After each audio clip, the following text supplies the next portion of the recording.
Hello, beautiful souls. Welcome back to Vintage Mike Tales. Before we dive into today's story, I just want to take a moment to say thank you. Thank you for your love, your support, and for being part of this journey with me. Grab a cup of tea, get comfy, and take a deep breath, because the story I'm about to share is one of love, patience, and devotion. A love that waits a lifetime. A love that conquers every heartbreak, every whisper, and every doubt. So relax, let your heart open, and let's get lost together in this emotional, romantic tale. The house smelled of sorrow. 17-year-old Jones Edward stood by the window, his fists buried deep in the pockets of his trousers, staring blankly at the garden where his mother once loved to plant tulips. The flowers had long withered just as she had. He could still hear her laughter, soft and musical, carried in the summer breeze. But now the house was silent, suffocated by grief. His father, Edward Sr., sat in the living room day after day with a glass of whiskey in his hand, a hollow shell of the man who once filled their home with warmth. Jones had never felt so alone. Neighbors whispered in pity when they saw him in town, offering sympathetic glances but no words. His friends at school gave him space, not knowing how to handle the heaviness that seemed to hang over him. But there was one person, one woman whose presence had always brought him light, Jennifer. Jennifer was his childhood anchor. She lived down the road in the little cream-colored house with the blue shutters, and from the time Jones was a boy of 9, he had admired her. She was 27 now, a woman who carried herself with grace and quiet strength. When his mother was sick, Jennifer often stopped by with casseroles, her soft voice filling their kitchen with comfort. She was his mother's friend, his family's confidant. But to Jones she was something more, everything more. It was a love unreturned, a love misunderstood, a love that people might call foolish because of the 10 years between them. But to him it was pure. It was destiny. The night before he was sent away, he walked the dirt road to her house. The summer air clung heavy against his skin, his heart pounding, as if it knew the weight of what he was about to say. He found her on the porch, rocking gently in her chair, the glow of a lantern softening her features. She looked up when she saw him, her lips curving into that familiar smile that made his chest ache. "Jones," she said warmly, "you should be in bed. It's late." "I needed to see you," he said, his voice breaking slightly. She tilted her head, studying him. "What's wrong?" "Everything," he thought. "My mother is gone. My father is drowning in his sorrow. And tomorrow, I leave the only home I've ever known." But all he could manage to whisper was, "I don't want to leave." Jennifer rose from her chair and came to stand in front of him. She smelled faintly of lavender soap, and the nearness of her made his knees weak. "Your father thinks it's best," she said gently. "Canada will give you a fresh start with your aunt and uncle. They'll take good care of you. I don't want them to take care of me. I want you." The words spilled out before he could stop them. Her eyes widened and then a soft laugh escaped her lips. "Though, Jones," she said, brushing a hand against his cheek as if he were still a boy, "you'll break hearts one day, but I'm not yours to love." "I'm not a boy," he insisted, his throat tight with desperation. "I may be young, but I know what I feel. I've always known. I love you, Jennifer, and one day I'll come back and I'll make you my wife." She froze, her hand slipping away from his face. For a long moment she simply looked at him, her expression unreadable. Then she shook her head, smiling as if to soften the blow. "You're sweet," she whispered, "but you don't understand the world yet. You'll go to Canada, and you'll meet girls your age, girls who will love you back. You'll forget this silly crush." "It's not a crush," he said firmly, his voice shaking. "It's a promise." Her eyes glistened in the lantern light, but she turned away, unwilling to meet his gaze again. "Go home, Jones, get some sleep." He stood there for a moment longer, memorizing her, willing her to believe him. But she only gave him a gentle push toward the road, and so he left, his heart heavy but resolute. The next morning, as the train pulled away from the station, Jones pressed his forehead against the glass. His father didn't come to see him off. Only his aunt and uncle stood there, waiting to escort him into his new life. He closed his eyes and whispered a vow into the rattling hum of the train tracks. "I'll come back for you, Jennifer, no matter how long it takes." 3 years passed. Jones was 20 when he heard the news. He had just returned from classes at the university in Toronto when his aunt, with pity in her eyes, handed him a letter from home. Jennifer was getting married. The world tilted beneath him. He booked a ticket on the next flight to the States, his heart hammering with a desperate hope that perhaps it wasn't too late. Perhaps if he stood before her, she would see that he was no longer the boy she had dismissed, but a man ready to love her. But when he arrived, he was too late. The church bells had already rung. From across the street, he watched her step out of the chapel, radiant in white, her hand tucked into that of another man. She laughed. Oh, how she laughed, and the sound tore him apart. She never even looked his way. That night he sat on the hood of his rented car outside the little cream-colored house with the blue shutters, staring at the lights inside, imagining her moving about as someone's wife. He clenched his fists, willing himself not to cry, but the tears came anyway, hot and unrelenting. He couldn't stay, not when every corner of town whispered her name, not when the sight of her with another man felt like a dagger to the chest. So he returned to Canada. But this time he wasn't the same. Something in him hardened, not against Jennifer, never against Jennifer, but against the idea that life would hand him happiness easily. If he wanted her, if he wanted to be worthy of the vow he made, he would have to build himself into someone undeniable, someone she couldn't laugh away. And so he worked tirelessly. He studied with a ferocity that impressed his professors. He took business risks that shocked his uncle, but paid off in ways no one predicted. He learned to navigate the world of finance, investments, and international trade. By the time he was 24, he was already wealthy. By 27, he was a multimillionaire, his name respected in circles far beyond Toronto. Yet through all the success, all the late nights and the victories, one truth remained unchanged. He still loved Jennifer. He never stopped. It was another 8 years later, when he was 28, that a call came from his hometown. His father was gravely ill. Jones felt a rush of emotions he hadn't expected. Grief for a man who had never been able to fully love him. Guilt for the years of silence, but also a flicker of something else. Hope, because going home meant seeing her again. As he packed his bags and boarded the flight back to the United States, one thought pulsed through his mind, steady and unwavering. This time, I won't be the boy she dismisses. This time she'll see me for the man I've become.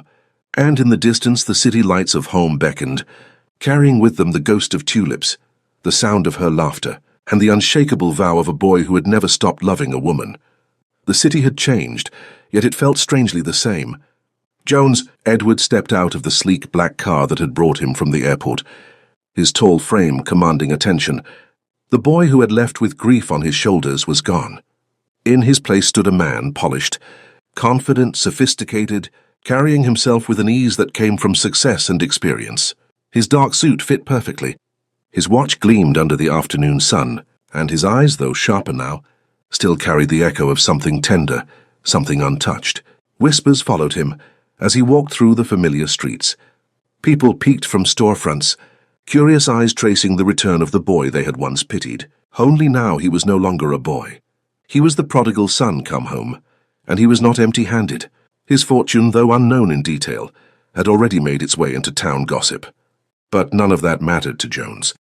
He had returned for two reasons: his father, who was sick, and Jennifer.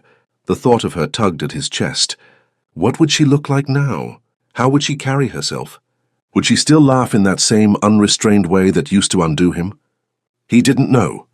But the thought of seeing her again, after all these years, made his pulse quicken like a boy's. Edward Sr. had arranged a party, a grand extravagant affair at the estate, to announce his son's return and to show off the man Jones had become. The invitations went out across the city, bringing in politicians, businessmen, old family friends, and every member of the community who wanted to be associated with power and money. The ballroom sparkled with chandeliers, music floating through the air as elegantly dressed men and women mingled. Jones stood at the center of it all, shaking hands, offering polite smiles, but his mind was elsewhere. His father, pale and weak from illness, leaned heavily on his cane as he introduced Jones to their guests. "This is my son," Edward said proudly, his voice hoarse but strong enough to carry. "A man who has made his mark in Canada and beyond. He is the future of this family." Beside Edward stood Donald Creek, the mayor of the city, broad-shouldered and stern-faced.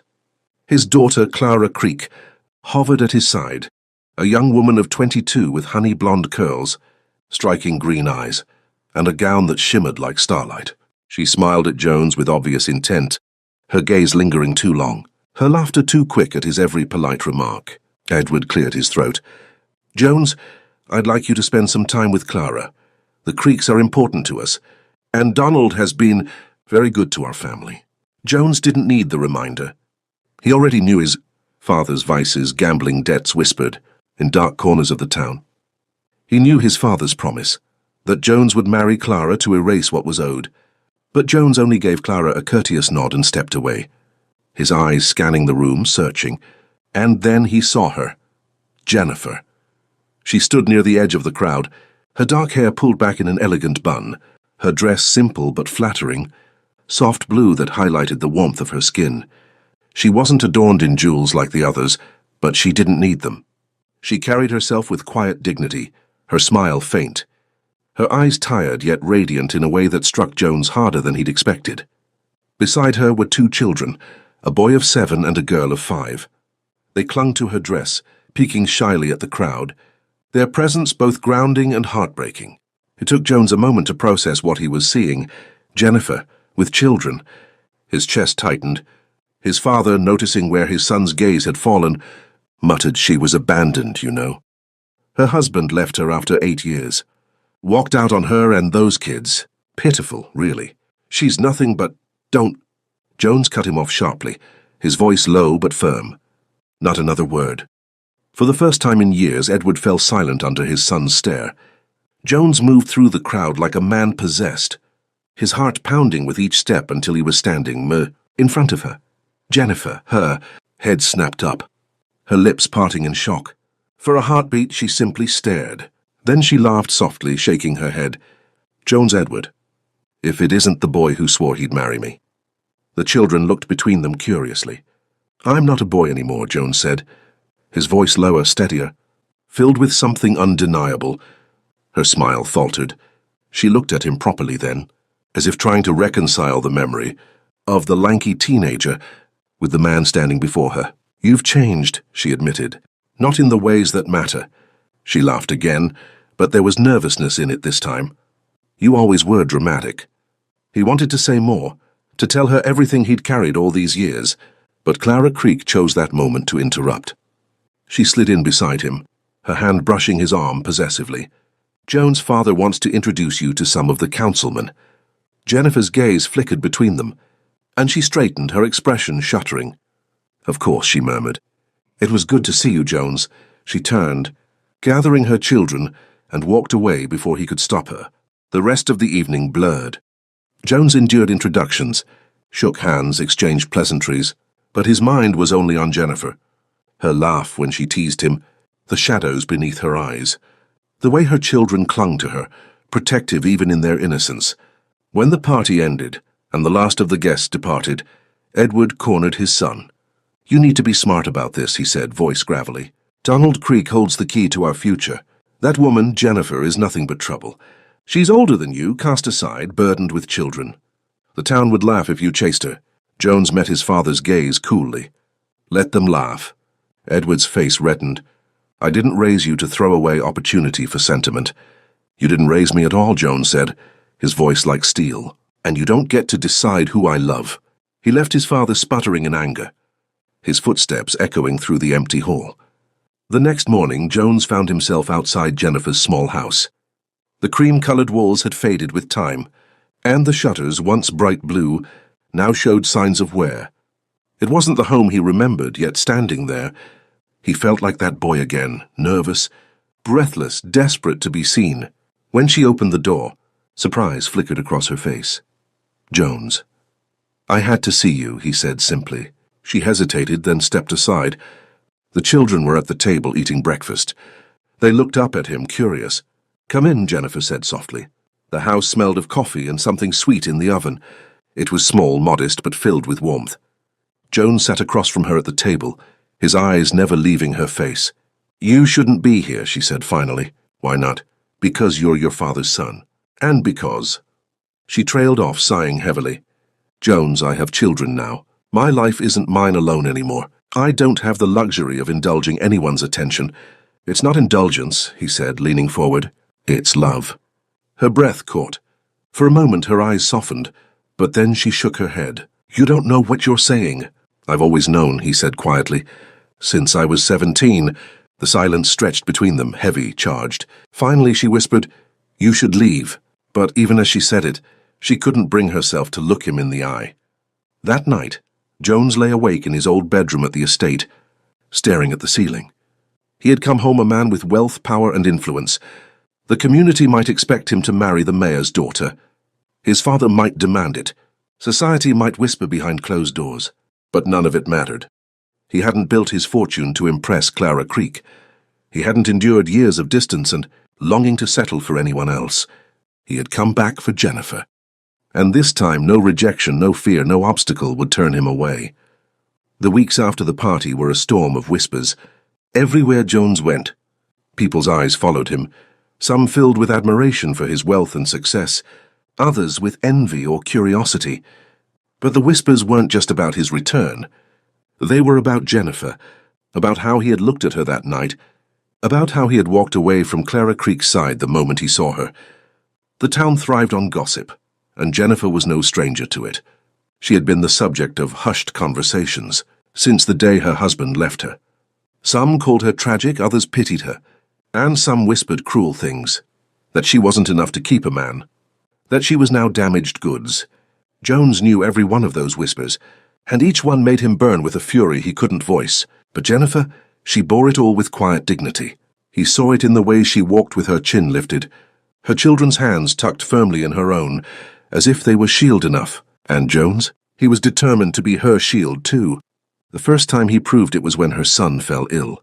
It was a cold evening, rain battering the streets, when Jones saw Jennifer rushing from the pharmacy, her arms full of medicine. Her face was pale, her movements frantic. Without thinking, he crossed the street and caught her arm. "What's wrong?" he demanded, his voice sharper than he intended. "It's Michael," she said, her voice breaking. "He has a fever. It won't go down.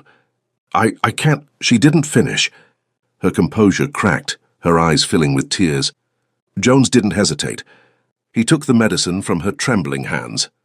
"Take me to him," he said. They drove in silence to her little house, the rain streaking down the windshield. Inside, the boy lay curled in bed, his face flushed, his breath shallow. Jennifer knelt beside him, stroking his hair, whispering comfort, even as fear etched deep lines into her face. Jones moved quietly, preparing the medicine, fetching water, adjusting the blankets. He stayed through the night, sitting in the chair beside the boy's bed, while Jennifer dozed in exhaustion, her head resting on the edge of the mattress. When morning came, the fever broke. Relief flooded Jennifer's face as she clutched her son close. She looked up at Jones then, her eyes shimmering with gratitude. "You didn't have to stay," she whispered. "I'll always stay," he replied.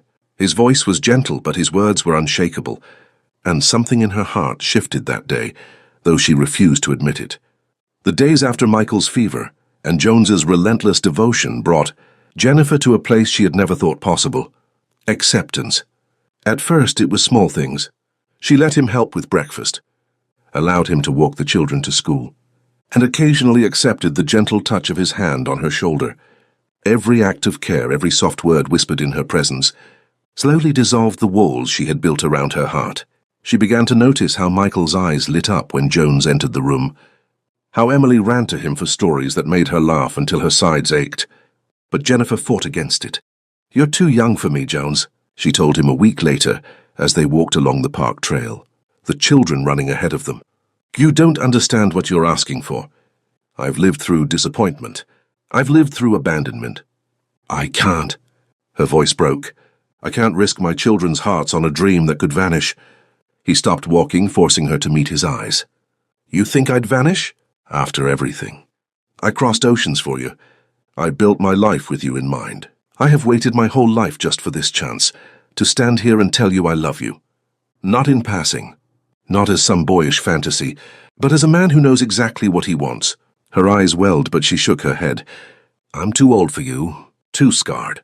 Do you know what it feels like to be left, to be told you're not enough?" "Yes," he said firmly, and she blinked in surprise.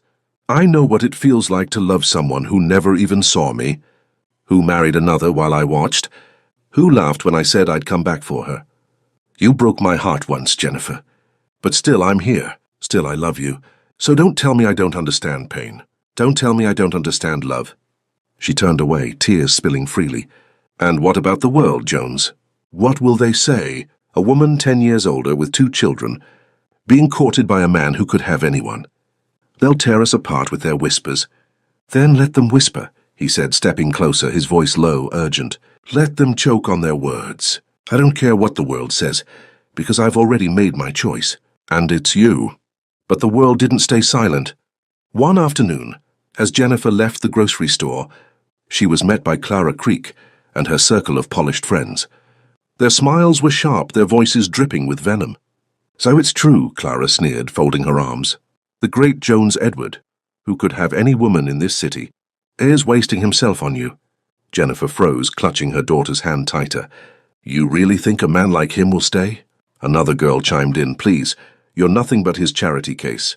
Do you honestly believe, Clara added, her green eyes flashing, that he'll want to parade you around when he could have someone young, beautiful and worthy? Jennifer's throat tightened. She wanted to walk away, but the words pierced too deep. She kept her head down, guiding her children past them, ignoring the laughter that followed. That night she didn't answer Jones's calls. She avoided him in town. She built walls around her heart so high she thought even he couldn't climb them. But Jones was relentless. He found her one evening on her porch, her arms wrapped around herself as she stared into the dark. He didn't ask permission. He didn't knock. He simply stepped forward, his voice rough with desperation. I have waited my whole life for a chance to hold you and call you my own, he said, every word trembling with emotion. You can't take that away from me. She shook her head, her lips trembling. Jones, please. No, he cut her off, his voice rising. I love you then. I love you now. I love every wrinkle, every stretch mark you're ashamed of. I love every scar that life has left on you. I love the way you hold your children, like they're your whole world, because I want to be part of that world. Please, Jennifer, don't make me lose my mind. Don't make me live without you when I've already lived too long in your shadow. Her breath hitched. Tears spilled down her cheeks, falling freely now, and she whispered, Why, Jones, why me? Because there has never been anyone else, he said simply. His voice broke on the words, raw and unguarded. There never will be. The silence that followed was thick, broken only by the distant chirp of crickets. And then, finally, Jennifer let go. She stepped forward, her hands trembling as they reached for him. His arms closed around her instantly, pulling her against his chest. She sobbed into him, her body shaking, and he held her tighter, as if anchoring her to him could erase every doubt, every cruel whisper, every wound of the past. For the first time, Jennifer allowed herself to lean on him, to believe that maybe, just maybe, this love was real. The children sensed it before she even admitted it. They adored Jones. Michael followed him everywhere, wide-eyed at his stories of Canada and his bold laughter. Little Anna took to sitting on his lap, curling into his chest as if he'd always been there. They trusted him instinctively, and he cherished them with the same devotion he gave their mother. Jennifer saw it all, and it terrified her, because if Jones ever walked away, it wouldn't just be her heart broken, it would be theirs too. And yet, when she watched him teach Michael how to throw a ball in the yard, or listened to Anna's giggles as he spun her around, Jennifer's heart softened in ways she couldn't fight anymore. One evening as the children slept, Jones sat with Jennifer on the porch. The moonlight bathed her face in silver, and he couldn't take his eyes off her. What are you afraid of? He asked softly. Her breath caught. She turned her gaze away. Everything, that you'll change your mind, that you'll wake up one day and realize you deserve better, that people will mock us, that my children will love you only to watch you leave. Her voice cracked. I'm afraid of being abandoned again. Jones, and I don't think I'd survive it a second time. He took her hand, his thumb brushing gently over her knuckles. I can't promise the world won't whisper. I can't promise life will be easy. But I can promise you this, I will never leave you. Not for money, not for pride, not for anyone else. You're it for me, Jennifer. Always have been, always will be. Tears glistened in her eyes, but this time she didn't pull away. That night, for the first time, Jennifer allowed herself to believe in a future with him. Jennifer had always believed she was too old, too scarred by life's disappointments, too burdened by her responsibilities to ever let love back in. But Jones didn't see her as flawed. He saw strength. He saw beauty. He saw a woman who had given everything, to her children, and still had room in her heart for love. One afternoon, Jennifer found herself sitting in the garden, the children playing nearby and Jones beside her. He handed her a cup of tea, his gaze lingering on her as if memorizing every detail. "You know," he said softly, "the more time I spend with you, the more I realize something." She looked at him cautiously. "What?" "That you've always been my home, Jennifer. No matter where I was, no matter the years, no matter the distance, my heart was waiting here." Her chest tightened. The honesty in his voice, the unwavering devotion, broke through the last of her doubts. She reached for his hand, letting it rest between hers. I think I've been afraid of believing that love like this exists," she whispered. Jones brushed her knuckles with his thumb, a tender smile playing on his lips. "Then believe it now. Let me show you. Let me love you. All of you, and them." He gestured to Michael and Emily, who were laughing as they chased butterflies in the garden. Jennifer watched the children giggle, saw the way they adored him, and felt a warmth she hadn't felt in years. In that moment, she let herself lean into him just a little. She allowed the possibility that maybe, just maybe, she could be loved again, and this time fully, without fear. A few evenings later, Jones invited Jennifer to the garden once more. This time it was quiet. The children were tucked in bed, and the golden light of dusk painted the world in soft amber hues.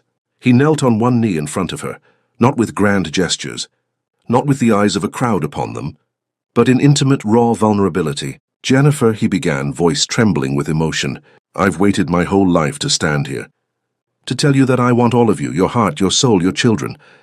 I don't just want your hand. I want to be part of your world, your family. I want to love you and them as one. Will you marry me?" Tears sprang to her eyes and she covered her mouth in shock. The children, sensing the gravity of the moment, peeked from the staircase. Michael's eyes were wide, Emily biting her lip in excitement. "Jones," she whispered, her voice choked with emotion, I don't know what to say. I never thought—" "You don't have to say anything," he interrupted gently. "Just let me love you. That's all I've ever wanted."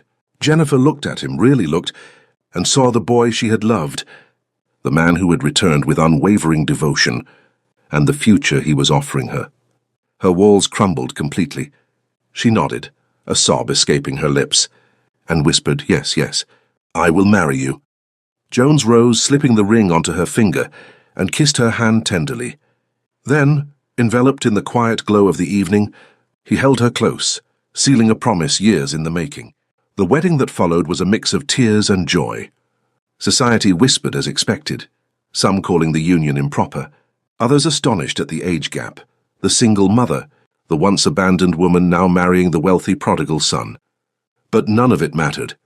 Jennifer walked down the aisle radiant in a simple, elegant gown that hugged her curves perfectly, her hair loosely pinned to frame her glowing face.